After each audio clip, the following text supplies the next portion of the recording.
داش برادر نظر ما سعادت شلیک شدن نداریم هنوز. ای تو روح چلی کردی بالاخره.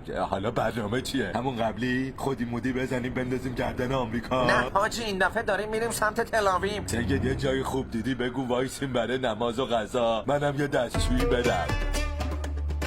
حاجی بیا غذا تو بخور، تا دیر نشده باید راه بیافتیم، نمیخوام به شب بخوریم. سید بیا یه جایی همین دوره اطراف اصابت کنی. تحمل کن بذار نزدیک شدیم هر جایی دوست داشتی شربت اصابت رو سر بکش. دارم سیگنال میفرستم بچهای مقاومت بیان دنبالمون. داداش ما رو تا نزدیکی مرز برسونی بقیه راهو خودمون میریم. زمینی بریم به گنبد آهنی هم برخورد نمی‌کنیم. بنابر اخبار رسیده 1% از پهپادها و موشک‌های شلیک شده از طرف ایران با موفقیت به اهداف تعیین شده اصابت کردند. این پیروزی مجد باد این پیروزی